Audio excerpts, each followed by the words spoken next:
Óda a szülővárosomhoz. Miként végigsétálok Ózd utcáin, rengeteg gyönyörű dolgot látok. Útközben kétszer akarják a cigányok elvenni a pénzem, egyszer csak cigi kellett volna nekik. Néhány kuka felborítva, és már is jobb a panoráma. De hiába Ózd egy szép város, rengeteg jó hely van itt. Helyben van legalább 6 kocsma, az egyikben kést fognak rám, a másikban akár belém is állhat. Olyan jó nekem, hogy itt lakom. Néhány földön fetrengő részeg az arcomba bámul, mert biztos pénz kéne nekik még több italra. Délelőtt 10-kor osztják az ingyen kaját a hajléktalanoknak. Alig férnek el az utcán. Addig 2 cigánygyerek bontja le a hidat, ha készen vannak, berakják a vasat a többi közé, aztán leadják a mélybe. A pénzem vesznek 3 decis hubit, aztán dőlöngélve le akarnak szedni egy öregasszonyt. Néhány kedves arc füvet árul az úton, kínálnak engem is, de nem veszek. Füstöl a kémény, ég a kuka, nagyon jó illat van. Egy túlszínezett jellemzés a szülővárosomról.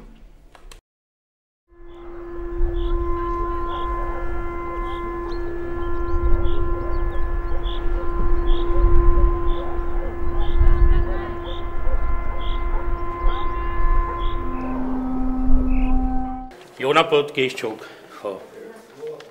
Elsősorban engem az érdekelt, mi lesz a nyugdíjasokkal, mivel már nyugdíjas vagyok. Érdekelt az, hogy a régióval mi fog történni. Ózdnak a sorsa azóta is nagyon érdekel, hogy fog-e valamilyen formában változni. Pénzről szól a dolog. Jutunk-e pénzhez vagy nem? Ez a legegyszerűbb dolog. Úgyhogy körülbelül erről az egész.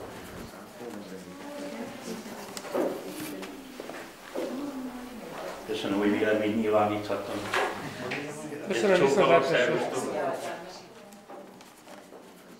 És akkor jó helyre tetszett szavazni. Örülök. Én is örülök. Hát, hogy az unokádnak jó legyen. Hát az unokámnak nekem kell biztosítani, hogy jó legyen. Senki másnak. Ez mind mese. Nem segélyen akar élni, hanem abból, amit az apja meg az anyja megszerez. Felejtsük már el azt, hogy az unokámnak jó lesz. Az lesz jó, amit biztosítanak neki. Mi lesz az igényük, meg mit tesznek érte. Megint várjuk a mannát, haver. A pékség bezárt. Na, a szövegből elég. Azt mondta nekem egyszer, hogy fölösleges gyűjtögetni, mert batyus halott nincs. És akkor én átalakítottam a mondást, hogy van batyus örökös. Mi már nem hiszem, hogy ebből sok hasznot húzunk, de ők még biztosan. És nekik jobb lesz, és ezért kötelességünk volt eljönni, hogy ő nekik jobb legyen. Egy új nemzedék felnő, új technológia, új gondolkodásmóddal, ami ma ugye nyugati világban ma mindennapos, ez nálunk is bekövetkezik. Ő nekik ma sokkal jobb életük lesz.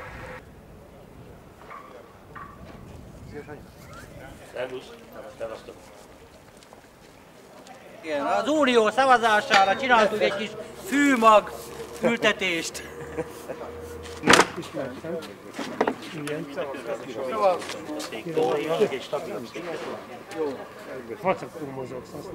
Hát az persze, szóval tény és való, de estére még rosszabb volt. Meg kéne műtetni, de térek, de Szikszón van egy orvos, az nagyon jól csinálja. Most ő a krematórium főnöke.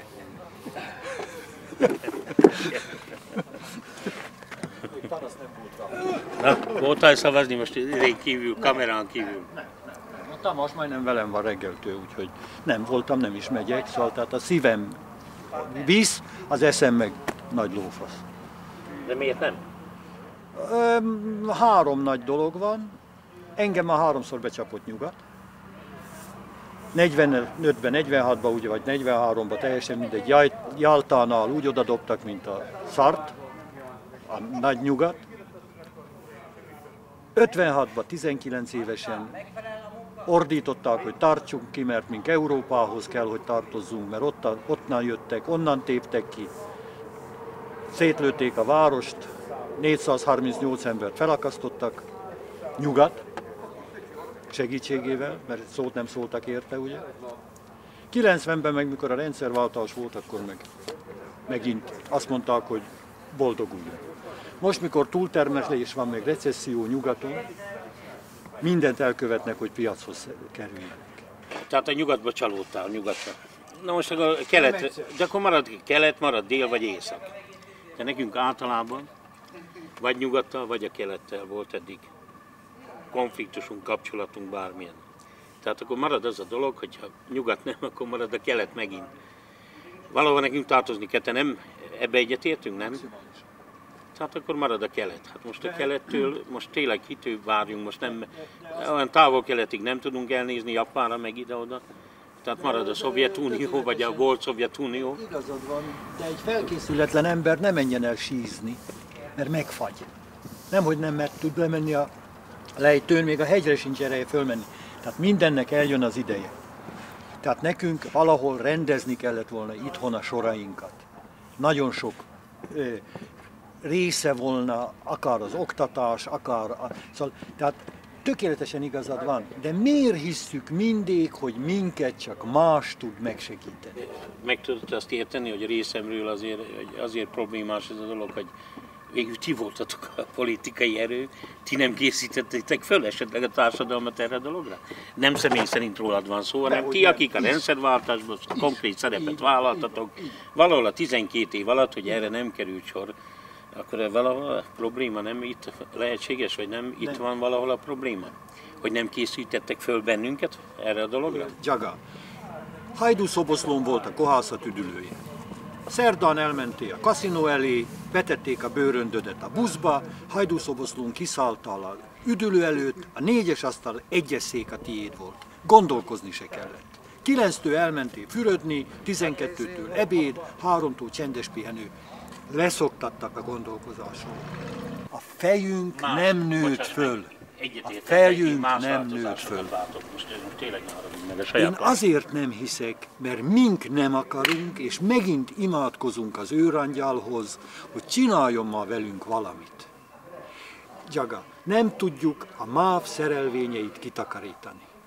Koszos vonataink vannak, ami nem állja meg a helyét Európában. A mai világban ez szerintem egy olyan szegény ország, meg tőkenélküli ország, mint a miénk, ebben ez képtelenség, hogy mindent megcsinálj magadnak. Szóval ez a kapital, vagy illetve a szocializmus, meg a kommunizmusnak a alapelvei közé tartozik. Meg a rákfenéje volt. De ha a rákfenéje volt, akkor megint csak az marad, egyedül nem vagyunk képesek, valakihez tartoznunk kell. Szóval, ha valaki a nyugatot istenítette, az én voltam. Tartozni kell valakihez, 1000%-kal egyetértek. Elmehettem volna szavazni, és most mindenkinek azt mondanám, hogy voltam, és behúztam volna nemet. Nem tartom korrektnek. Én tüntetőleg el sem megyek, mert megmondom neked, úgy érzem, hogy megint bekerülünk a WC papír kategóriába. Mit viszünk mink be, ami mond valamit egy portugálnak Európa másik végén, hogy bent vagyunk a magyarok. Mondja egy terméket, amivel ha én beteszem az aktatáskámba, vagy a bőröndömbe, vagy a kamionomba, és elmegyek Portugáliába, és azt mondom, hogy kérem, hoztam, és nem fogják megkérdezni, hogy Bukarestből, vagy Budapestről hoztam. Sok igazság van benne, amit próbálsz te mondani, de arról az oldalról közelítsük már meg a kérdést, Feri, amennyiben nem lépnénk be, akkor, hogy mi vár ránk. És akkor most tényleg innen elkezdem, abban tökéletesen egyetértettünk, kis ország vagyunk, egyedül képtelenek vagyunk ebben a nagyvilágban valahol helyet elfoglalni, valamilyen formában létezni, megmaradni, valahogy biztos meg tudnánk maradni, most ezt nem tudom. Itt a mikéntről van szó, hogy maradunk meg, mert mi bővebbek úgyse leszünk, nem fog az országhatárunk terjeszkedni, többen nem sokan leszünk, tehát a létszámunk se nagyon növekszik, úgy néz ki minden erőfeszítés ellenére, de akkor hogyan tovább? Most lehet, hogy nem a te szavazatot fog dönteni az biztos. Az egy, hogy belépünk-e, vagy nem, este ezt meg fogjuk tudni, hanem az, hogy ha véletlenül, ha nem kerül többségbe ez a dolog. Biztos többségbe kerül, nyugodt vagyok. Én bízok benne, mert nekem is, ami a legnagyobb gondom, gondolom több embernek is, ez eszébe jut, hogyha kívül maradunk, akkor hogyan tovább.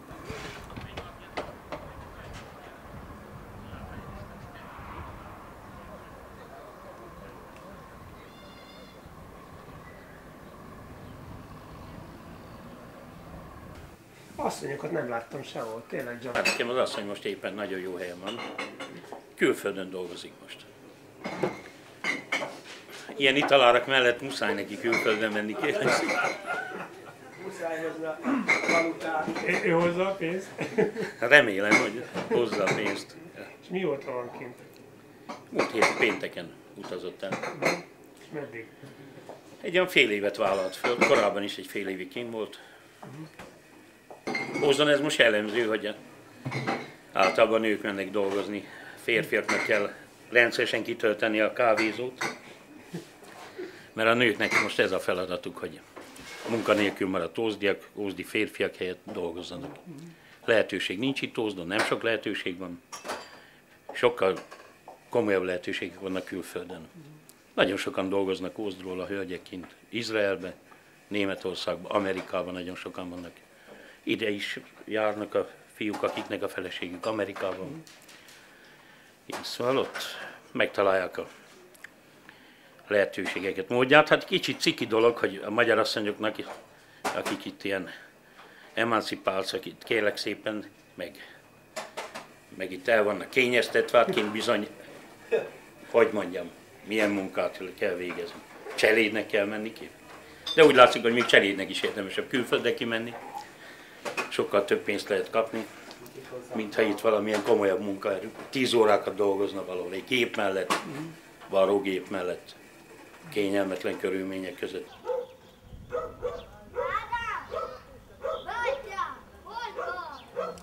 Szia, Pista! Bocsánat, hogy kamerával jövök, de hát... Szia, hello! Szia! 1 éves lett a kisunokám. Lelkemet boldogság járja át. Zengjenek a harangok, szóljanak a sípok és dobok. Ünnepeljen az egész világ. 1 éves lett a kisunokám. Büszke lehet az a nemzet, ki ilyen legénykét nemzett. Okos, délceg és megfontolt. Anyát vagy mamát harapjon. 8 fogával dönti a nőket. Most még így szereti őket. Drága édesbaba, nőjél nagyon nagyra. Legyél egy szebb világ boldog polgára. Aztán néha emlékezz a nagyapákra. Ennyi. Újabban a fiúcska válság. Jó van, Jó lesz. Kicsit meghatottam. 4 unokánk az Hiába ország jön másik az felében most. vannak. Ő az első, akivel jóformán nap mint nap találkozunk, együtt vagyunk, meg együtt. Szia! Jó reggel! Tündérpapa.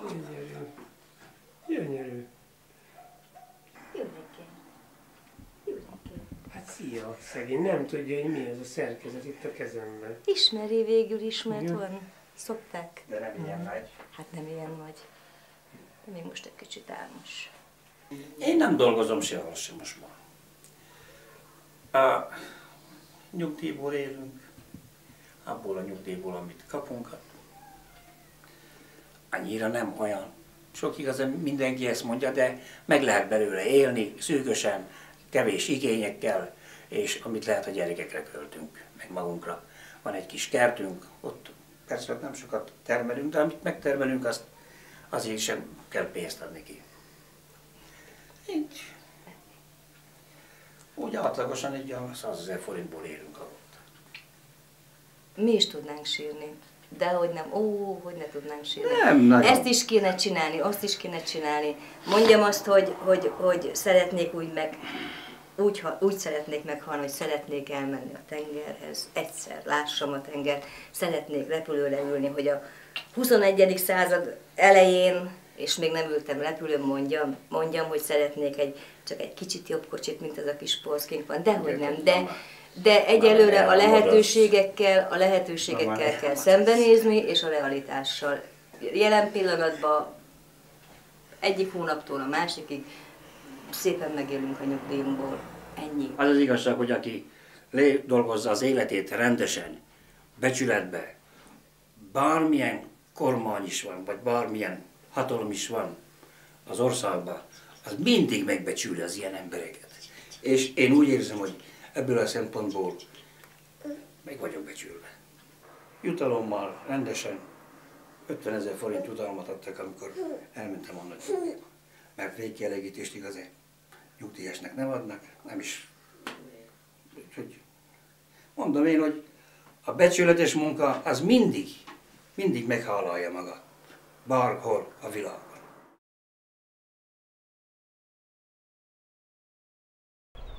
Mit fotózol, gyárat? A város nyomait. Megvan már vagy 50-szer, de mindig találok rajta valamit. Nézd meg, mennyi épületet rendbe tettek ott is. Tavaly Vasbolto szerint világcsúcsot döntött, 3000 méter horgányzott csatornát adott el, ilyen még nem volt. Szóval tehát a térségbe esőcsatornát. 3000 métert. 3 kilométer, annyi. Hát, gyenge voltam. Azt jelenti, hogy fejlődik a város. Igen. De hogyha nem jelennék, akkor nem is tudnám elmondani, hogy 4000-et meg elloptak.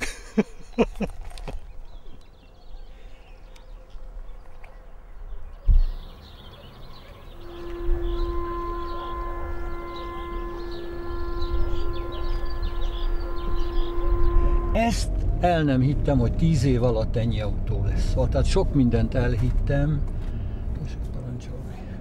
csak azt az egyet nem hittem el, hogy ennyi autó. Szóval, tehát ides tova állítólag interneten olvastam, nem tudom, hogy Ózdon 8000 autó van. 8000.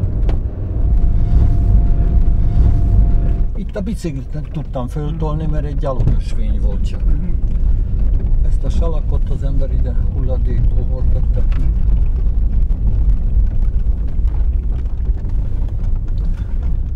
Ezek nem voltak, ez az egyház volt meg, amikor én már egyház elnézést voltam, de egy lakótelep. Egyetlen egy biztos, hogy a kábel TV ki van vezetve, meg a villany, de a kábel TV volt a legfontosabb. Én nem bánom, hogyha én itt hagyom, nem mennék föl, jó? Mert nem tudom, hogy tudok megfordulni, én itt megállnék. Jó neked úgy? Mert ott már nem hiszem, hogy járható az az út. Hát igen. Rögtön odaérünk. Hát csak éjfélig kell kitartani. Messze van? Világ vége. Világ vége, olyan messze. Még Ábrámnak is lesz.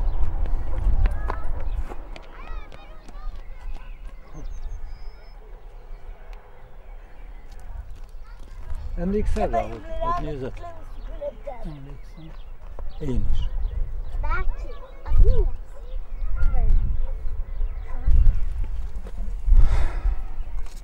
Nem menjünk tovább, ez is sok. 500 ezer.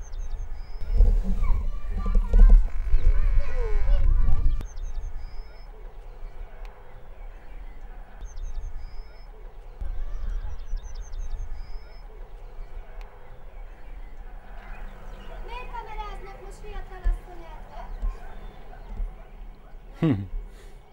Mert enyém volt a ház. Csak ennyi. Jaj, nem ismerem meg! Így szokott lenni.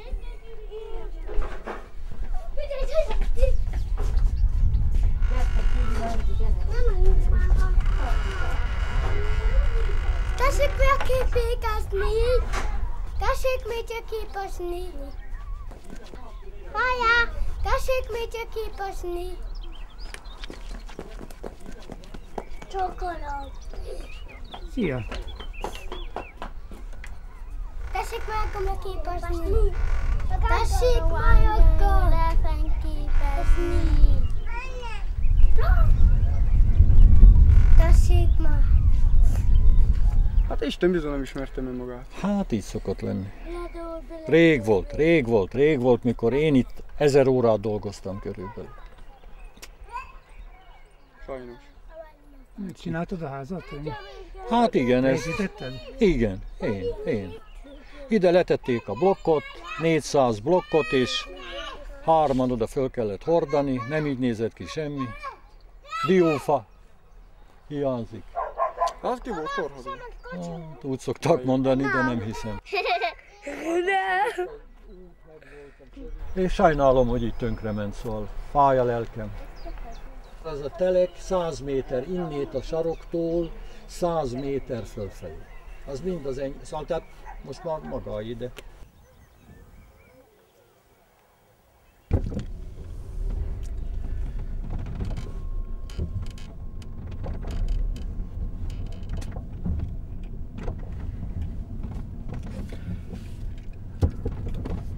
Tudod, valamelyik ajtó nincs bezárva. Az nem tudom melyik. A hátsó, de nem baj, az majd bezárjuk lejjebb. Itt olyan rendes emberek éltek, 10 évig nem is csuktam az ajtót. Teljesen kint voltam, metszőolló, ott ahol abba hagytam. Lóca, bármi. Ebben cserékkártya fűtés volt, emlékszel? Hogyne. Mindent eladtak, diófát, ami volt, vasajtó, víztározó, víztartály, ami volt, ami mozgatható, amiben 2 forint volt, azt eladtam.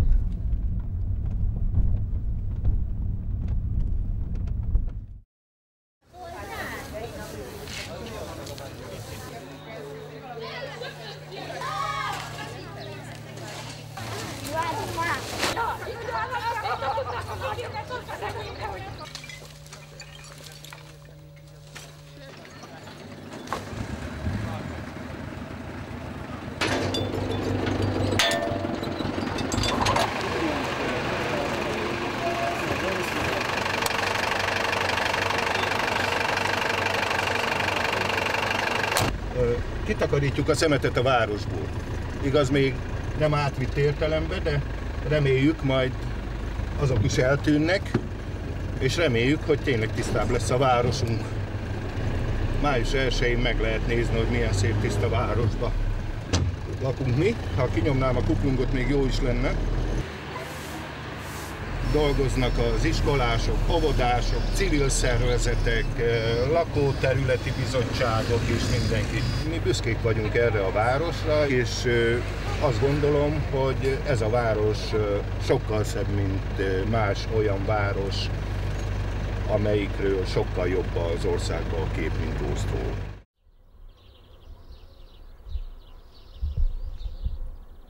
Ott van, már a kezében van, látom. Ugye ide kötöm inkább, nem ide. Nézd meg ezt a körforgalmat, most a tulipános időszak, tényleg. Fónagy minisztersége idején megcsináltatta, ki is volt téve a tábla, hogy Fónagy János építette. Nem baj, köszönjük neki, így van. Így meg a kertészetünknek van mit csinálni legalább. Nézd meg, például a Spár Kft. Építi bővíti a csarnokát, olyan külföldi megrendelései vannak. Ilyet is régen láttál már, hogy toronydaru van Ózdon, ami épít, nem?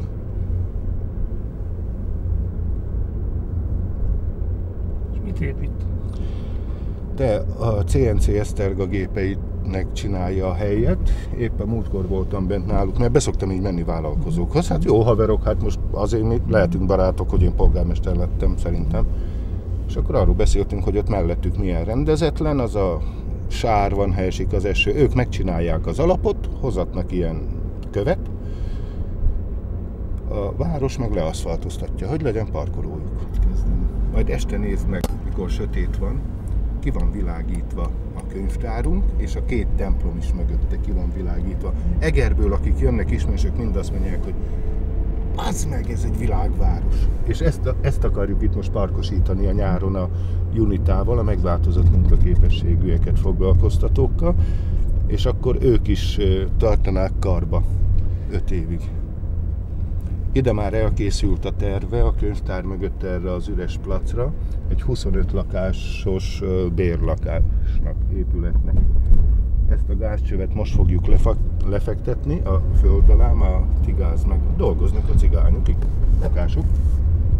Nekik ez a leckéjük. Tehát én azt szoktam nekik mondani, hogy ti ugyanolyan fontos emberek vagytok a városban, mint én, ha elvégzitek a feladatotokat. A tiétek az, hogy tiszta legyen. Hát ez az új telep, igen, ezzel még talán lehetne valamit kezdeni, ha olyanok lennének a tulajdonosok, de itt is nagyon rossz a lakosság összetétel. Beri Béla bácsi, aki haragszik egy kicsit rám, mert munkásmozgalmi múzeumot szeretett volna az öreg Ózdon, én azt mondtam, hogy Béla bácsi, talán nem kellene. Azt mondja, te is párttag voltál, persze, pártitkár is voltam, de akkor se kéne most munkásmozgalmi múzeum. Nem nyerő az most már Béla bácsi. A múltunkat tiszteljük, de azért azt nem kellene. Na most azt mondtam, vannak itt fiatalok, akik ragaszkodnak Velencéhez, hogy ami üresen áll épület, hajlandó vagyok nekik odaadni ingyen, adok nekik 500 000 forint kamatmentes kölcsönt. 1 év múlva kell elkezdeni törleszteni, és újítsa fel magának. Amit rákölt, míg azt le nem lakja, addig nem kell. No? Elmégy onnan? Menj el onnan!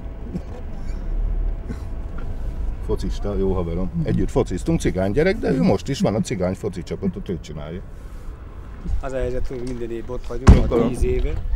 Örökös másodikok vagyunk. 60 csapat van, mindig. Tavaly mennyit adtak? 15-öt. Akkor most 20-at adtak? Hát most azért, mert emelkedik, köszönöm szépen, a csapat nem ér. Amúgy a térhez... De nyertek. Hát de ilyen is maradjon be. Hát ilyen. Ne engedd szemeteltetni. Hát nem, persze. Mit kellene még nekem tennem azért, hogy oldon engem, nem csak hogy a kisebbség, hanem azok az emberek, akikkel én semmit nem kell csinálni, focizzál, baszni. Én ezt pontosan, én ezt csinálom. Eredményes vagyok, oldon tudod, nagyon jó, viszem a hírt, hozom az eredményeket, annyi oklevél van, kupánk, hogy Pestről... Majd a sportmúzeumban berakjuk azokat is, mert most bővíteni. Na jó van, persze. Az a helyzet, ti csak focizzatok, meg neveld a kis purgyékat, hogy ők is focizzanak. Na pontosan. Addig sem megy el lopni. Misi, 30 éve én ezt csinálom, hogy magyar a sportra nevelem őket, nem a kábítószerre, tudod, nagyon jó. Én úgy vagyok vele, hogy mi kiöregettünk, ott vannak a fiaink, azoknak a gyerekeink. Öregedett a faszom. Igen. Én nem öregedtem meg. Köszönöm szépen, előre is jó. Az öreg fiúkkal megyek, én védek. Jó van, oké. Köszönöm szépen. Támogatást, köszönöm. Jó, csapat nevében, köszönöm. Szia. Viszontlátás. Látod, ott van. Üdvözlünk Európa. Ezt fogja húzni majd a repülő.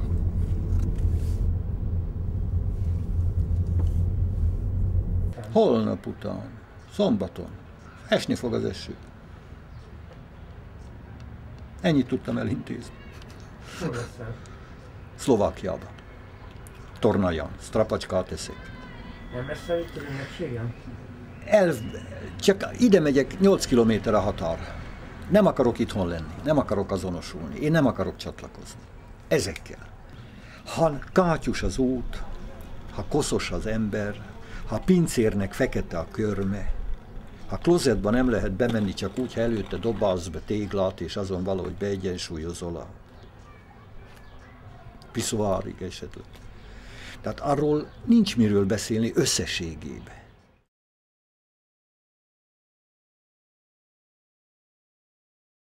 Én tőlem is kérdezték este 9-kor telefonon, hogy mész az EU-ba. Mondom, vízszínbe. Hogy? Vízszínbe, hát akkor éjfélkor alszik az Tamás, tudod, milyen az EU-s szex? Nem. Hát még én se.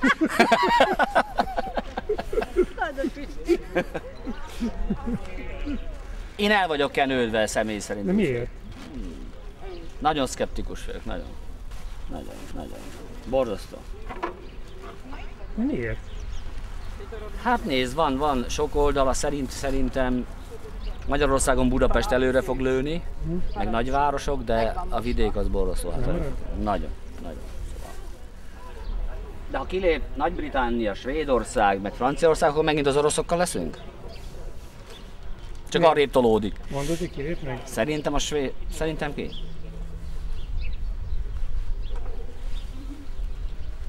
Szerintem ki. A angoloknak könnyebb lesz, mert azért ott van a tenger, de szerintem a két nagy ország, főleg a franciák,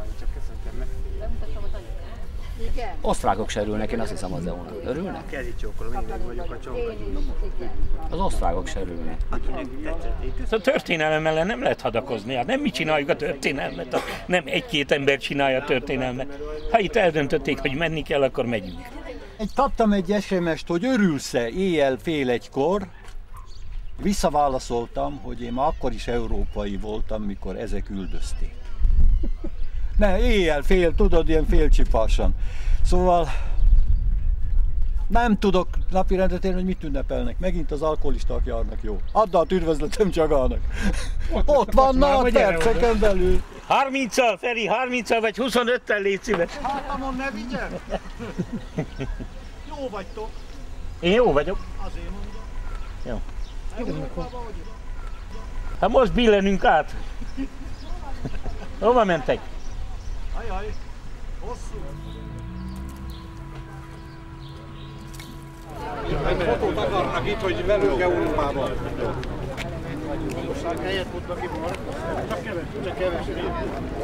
Sziasztok! Na, hova mentek? Megyünk Európába. Igen? Nagy reményekkel megyünk. Aztán majd meglátjuk. Nem vagyok annyira optimista. Miért? Nem. Az elején, amikor még azokat a pozitív dolgokat mondták el, amikor még a szavazások voltak, akkor még úgy remény, nagyobb volt a remény. De utána teltek az idők, jöttek az őszintébb vallomások, őszintébb megjegyzések kis hírekbe, nagy hírekbe. Bizony rájöttünk, hogy nem minden úgy van. Bizonytalankodunk azért, na. Az a Nyugat-Európának a raktáron levő dolgait majd most behozzák hozzánk, vagyis a sok bóvlit. Ezektől féltek? Hát Igen. Igen.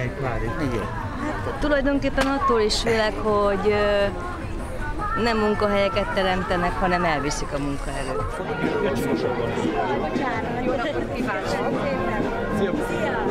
Akkor mondjad Józsinak, hogy intézze, hogy a polgármesterek meg a tolmácsok jöjjenek. Andrea, meg a polgármesterek és a tolmácsok.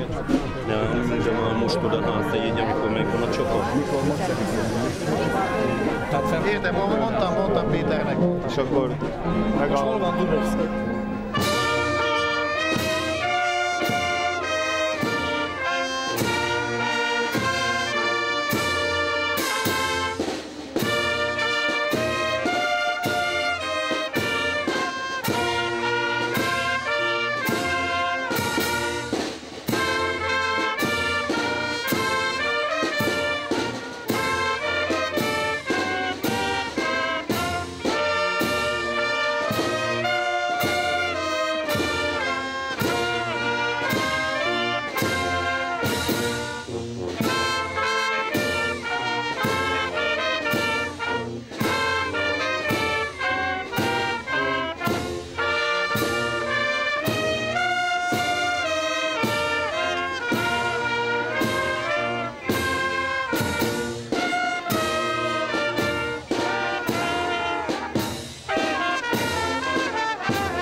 Kedves ózdiak, tisztelt európai polgárok!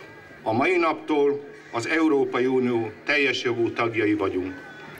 Az uniós támogatással megkezdődő beruházások és fejlesztések Ózd életét is alapvetően befolyásolni fogják.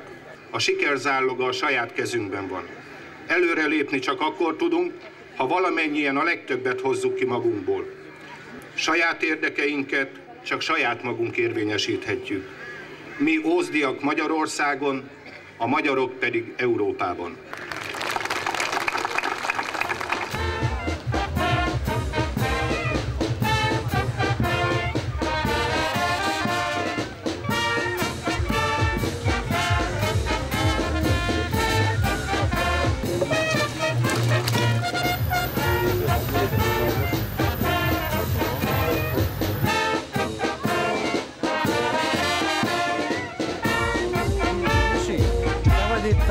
Le vagyok kenyerezve. Sőt, még egyet harapja. Be fogom sózni. Úgy szadom. Ezt úgy kellene kóstolni, mikor lenne, hogy mindennel együtt. Nem. Mivel? Hát ami benne van. Hol a vörösbor belül? 14 óra 50-kor lesz eredményhirdetés jön. Előtte, ha viszkivel megjelensz a sátorba, esetleg elérhetsz valamit. Kioktattak bennünket, hogy ezzel kivesszük, ebbe beletesszük. Úgy kell. Úgy. Ajaj! Jó étvágya! Ez nagy baj. Megkóstoljuk, hogy viselkedik. Jó étvágya! Tiszta kanállal vettem ki maglikat. Hát legyél szíves, már az aljáról. Ha már az EU-ba vagyunk, nem ám a kis fölös leve, hanem most már kérlek szépen, bújjunk alá! Köszönöm. Ekkora kanalat. Köszönöm. Gyere, mester! Várlak. Gyere, majstró! Nem akarok menetmondákat. Adjál csak áiknak. De nem arról van szó. Legyen a proletárban. Legyen a proletárban.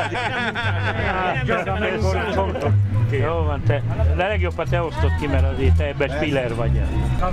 Gabikám, átléptünk az EU-ban, most már te ebben egy spórolja levével, azt a disznó. Sanyikám, ezt én tudom a legjobban. Nézd meg, anyukám, mit van ide, 12 darab vizét, meg.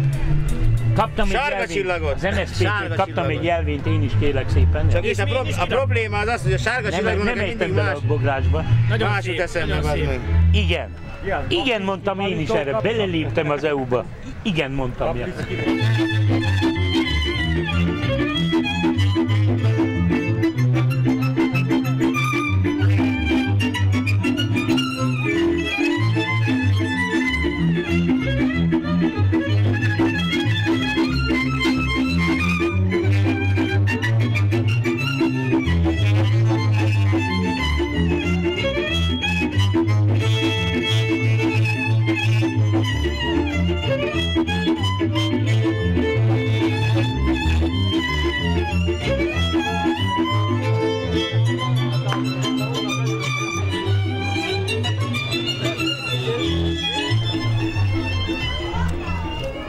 Jaga, egyetlen egyért mentem el.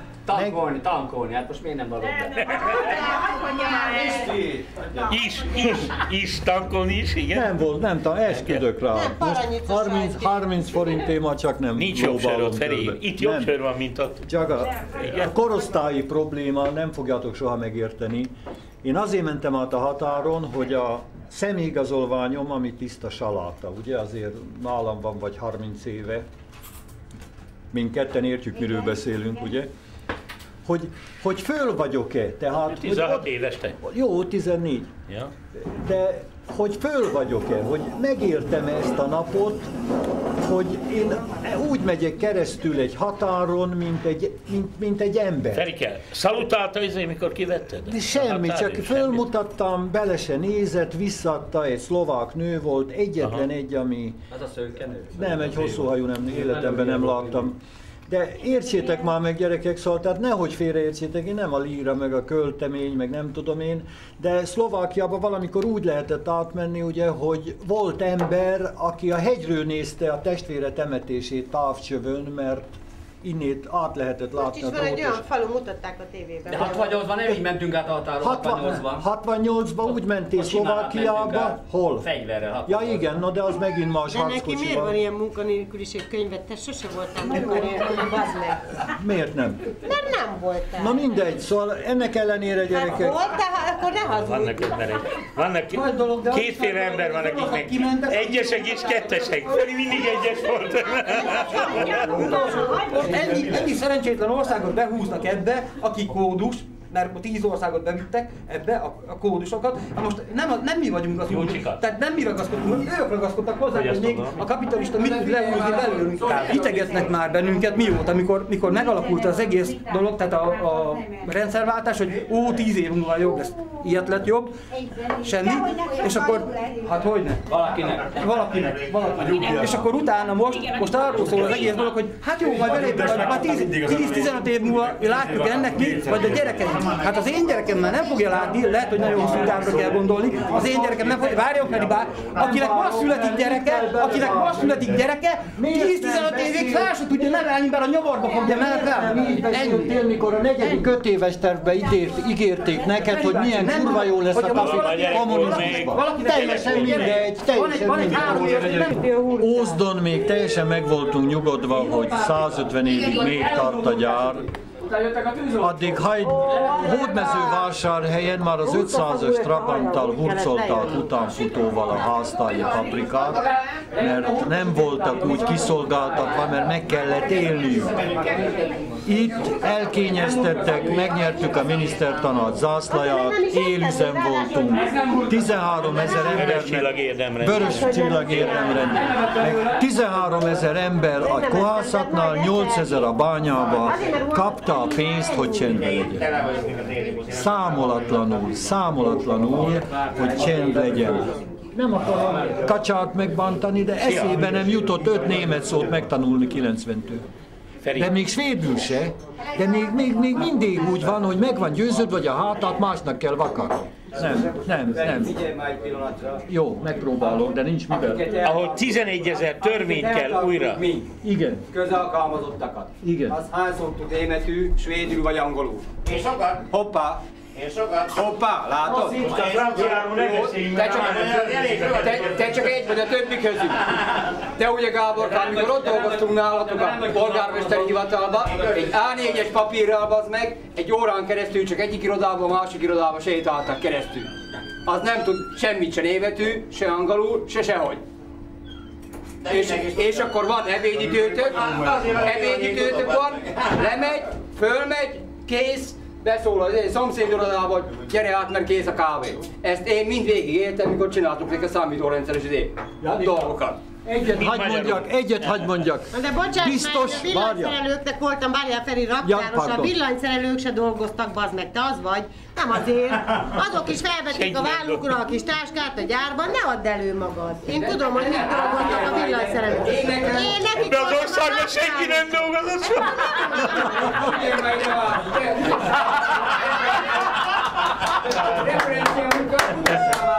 De te mit mutatsz akkor föl? Utoljára a 4. pillanat dolgozott, aki felépítette az országot. Ezt az országot fogja valaki munkára, mondtad meg. Ezek után fogja munkára valaki.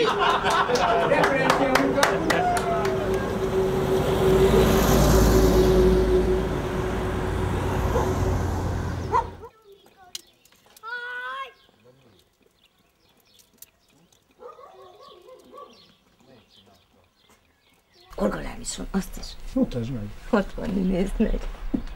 Azt 2 éve, orgona, 2 éve ültettük, látod, és virágzik. Imádom a virágokat. Hát, Tamás, na, nagyon sok hivatlanul van még itt, de ennyire telik. Nézd, milyen gyönyörű. Nem gyönyörű? Ő még nagyon fiatal, ő 2 éves. Vagy 3. Úgyhogy ez... Ugye itt leginkább, akik férfiaknak van munkájuk, azoknak van, akiknek nincs, vagy nincsenek itt, vagy megvannak. Itt a nők sokat dolgoznak, fillérekért vannak a varodákba, otthon, szürkén, feketén, fehéren, és reggeltől estig, estétől reggelig, de szó szerint fillélekért. És én azt gondolom, hogy ha most már tagok vagyunk, nem vagyok benne biztos, hogy még ez is meg lesz nekik. És akkor megint csak beleesünk egy olyan kátyúba, mert azért akárhogy is van, egy kis pénz csak jött belőle. De hogyha az se lesz, akkor mi lesz? Tehát olyan előírások vannak, amik nagyon kellenének, meg valóban ahhoz, hogy valami működjön, mondjuk egy bolt vagy valami, ahhoz ezt teljesíteni kell. Csak az a baj, hogy egyszerűen az emberek erre nincsenek felkészülve. Nincsenek lehetőségeik, se anyagi, se hát elképzelés. Hát most egy boltban rendben van, teljesen jogos, hogy kell vele egy WC. De egy garázsba, ahol van egy bolt, oda hova tesz egy WC? Csak egy példát mondtam. Itt nem azért vállalkoznak az emberek, mert sok pénzt akarnak keresni. Azért vállalkoznak, hogy valamiből megéljenek. És a feltételek, amilyenek olyanok. Tehát itt nem lehet válogatni, hogy most én építek egy gyönyörű szép boltot, és akkor ott minden meg lesz, amit az EU előír. Ahhoz nincs pénze az embereknek. Egy garázs még csak megakad. De hogy most építkezzen, az nem igen. Elcsalják az olyan embereket, még kiviszik, vagy elviszik, nem az általános munkaerőket, hanem akik valóban tudnának az országon segíteni. Ők kiviszik maguknak, és úgy ott a munkalehetőséget biztosítanak, korszerű berendezésekkel, tudományos dolgokat tudnak kifejleszteni, és az mind az ő eredményeik lesznek. Magyar ésszel.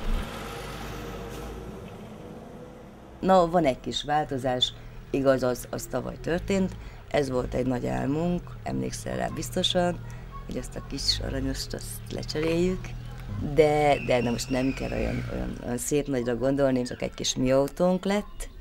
Tulajdonképpen ez az első autónk, nem tudom tényleg hány éve, és 86-ban vettük az elsőt, ez az első autónk, amelyik volt a legfiatalabb, ami azt jelenti, hogy ő volt tavaly 7 éves, most 8 éves, aranyos, fehér, szeretjük, fizetjük, nyögjük, mert hát nem készpénzért vettük, ez tény. A fiam találta őt Győrbe, és akkor ennyi változásunk volt. Tudod, Tamás, egyszer olyan jó lenne bemenni egy autószalomba, és akkor azt mondani, hogy igen, én azt az autót akarom. Úgy, mint mikor bemegyek egy boltba, nem most bemennék egy autószalomba, és azt mondanám, hogy én azt az autót szeretném kipróbálni, de ilyen menekünk nem lesz úgyse. De egyszer majd a fiam elvisz, azt mondta. Majd ha új autót vesz, akkor elvisz, és majd akkor megengedi a papának, hogy mint vásárló föllépjen. Ez a terasz a miénk. Ez hol? Szegeden. Ja. Van hova menni. Így néz ki a lakópark. Hát de még az is makú. És különbség. A unoka ház előtt. Ez a miénk a tessenek. De most nem hőbörög az ember, csak azért menekülünk el, mert tele van a...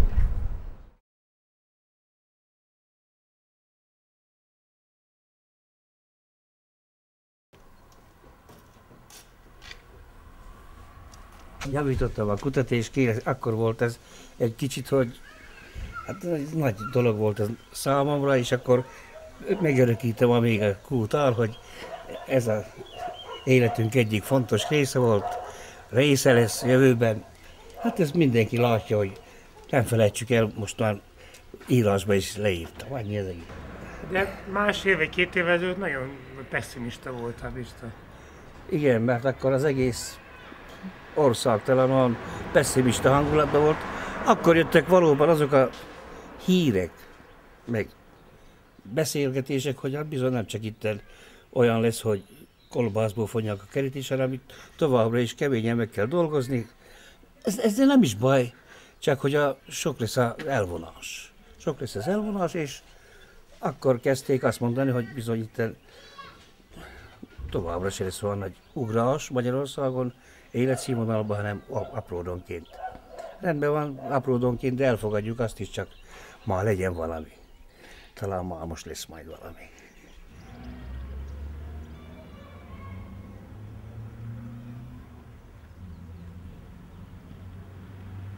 Én még a 2 évből sajnos, még egyszer mondom, sajnos nem profitált a város tudomásom szerint. Lehet, hogy a falunak a rekonstrukciója már EU pénz, de örül, szóval minden, csak látna az ember a tempót.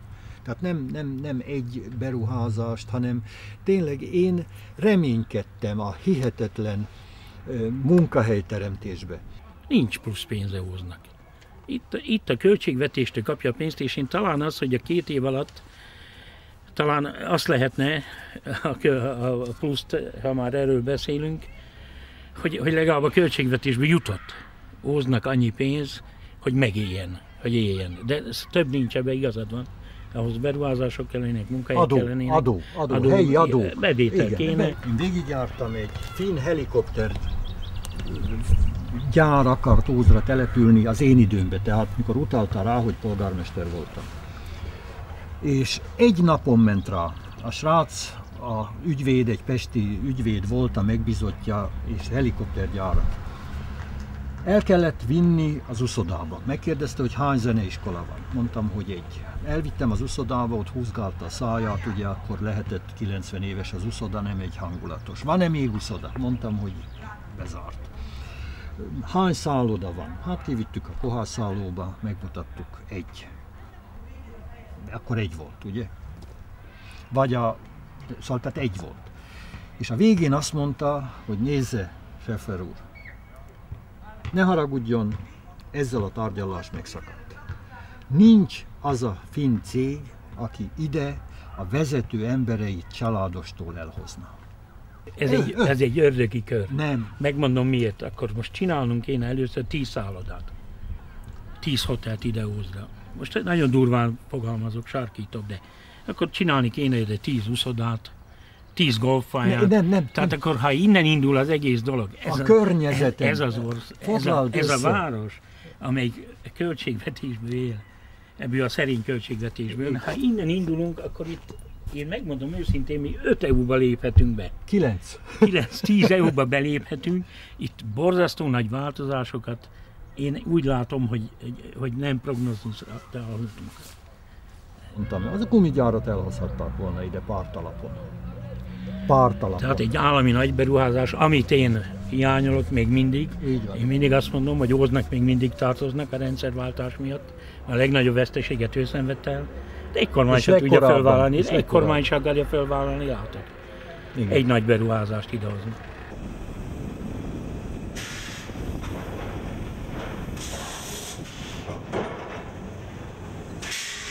Az igazság az, hogy aztán szembesülnünk kellett magunkkal, hogy nem megy tovább. Ez a kohászkodás Ózdon nem megy.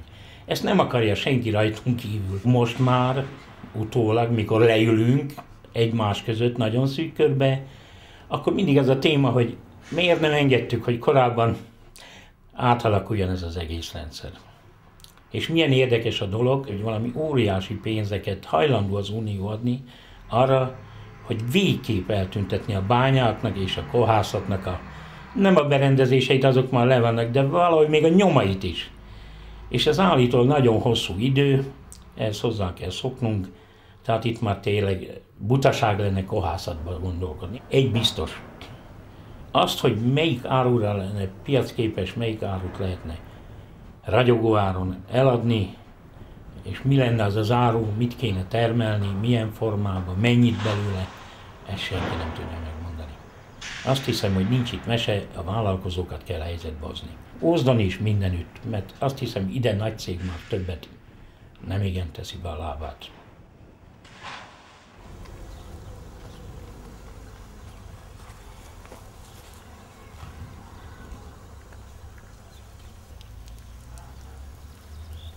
A 6 éve az enyém ez az oldal, most újítottam fel a gyepet, mert ma szégyeltem, hogy néz ki. A pitypanga biztos jele annak, hogy a föld elvesztette a szándékát, hogy lehessen rajta nevelni, aztán most ősszel fölásták, tavasszal beültettem, úgyhogy most már csak locsolni kell. Nem sok, tulajdonképpen ilyen 500 forintos köbméter vízzel az ember megengedheti magának, mert úgy vagyok, mint Kennedy, mondta egyszer, amit aztán szegény nyugodjon Antal is átvett, hogy én nem azt nézem, hogy mit kapok, mit adhatok Ózdnak.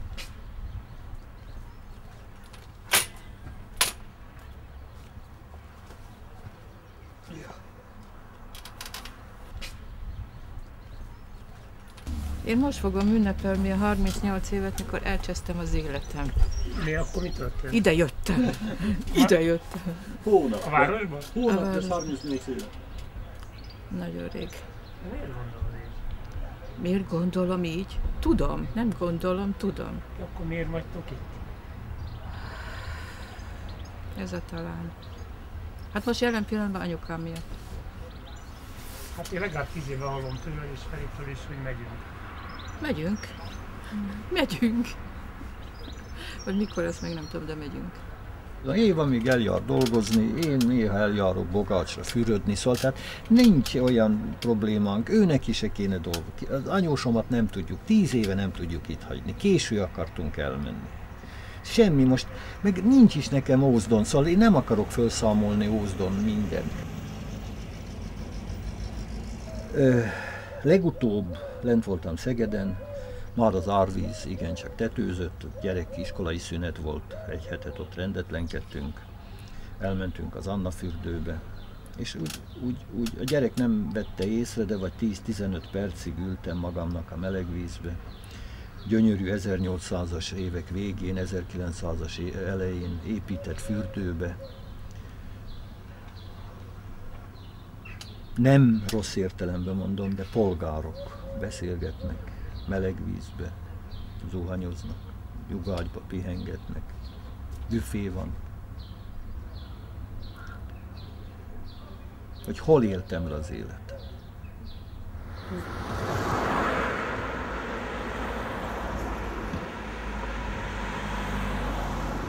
De nem hoztál nekem sört. Bódból. Nem volt? Volt? Itt nézd, csak gyere sétálunk. Gyere sétáltatjuk a bohócot, gyere. Jár a baba, jár. Hogy mondod? Na, ügyesen. Legjobb úgy, ha húzod magad után. Nyakánál fogod. Úgy. Úgy. Van nekünk nyaralás, mikor itt van. Ennél jobb nyaralás nem kell. Nekünk már az a kikapcsolódás, mikor lejön az unokánk. Aztán itt van egy hétig, akkor körbejjel rajongjuk, az majdnem, hogy fölér, kérlek szépen. Mi nyaralnánk valahol kettesbe. Hát nekem ez azért volt érdekes, Tamás, mert metrón nem tudtam közlekedni Budapesten, és azért Kölnből repülővel hazajárni, először busszal jártam ki Németországba, mikor kimenegettem, és utána meg beindult a fapados járat, és akkor repülővel jöttem haza. És hát ez nagyon izgalmas volt, hogy én ezt így megtanultam közlekedni. Először is 11 kilót fogytam. 11 kilót fogytam. De ez nem azért, mert éheztem, ez egyáltalán nem azért. Teljesen másképpen étkeznek, és nem tudom, hogy úgy minden más. És akkor csak úgy olvadtak le rólam a kilók, olvadtak. Mikor hazajött, akkor elváltak a szokásaink. Már nem ízlett nekem az, amit ő főzött, meg nem ízlett neki az, amit én főztem, úgyhogy voltak itt problémák. Rendesen külön kosztra kerültünk, és elárulom neked azt is, hogy még a mai napig tart, hogy ő külön reggelizik, kérlek szépen tőlem teljesen. Én járok tornázni 2-szer egy héten. Na hát Sanyika ilyenről megy délután tornázni.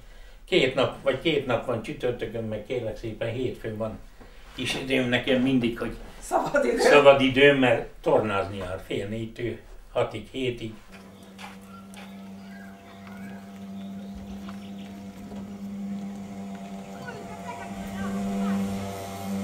Az az igazság, hogy régen szerettük volna, emlékszel rá, hogy nem volt bent a WC meg egyebek, fürdőszobát rendelökni, de valahogy merszünk se volt hozzá, meg hát na, az anyagiak sem voltak teljesen, és hát hál' Istennek szerencsénk volt, és mint mozgáskorlátozott kaptam egy támogatást, 150 000 forintot, és az megadta a lökést, hogy így megcsináltuk a fürdőszobát.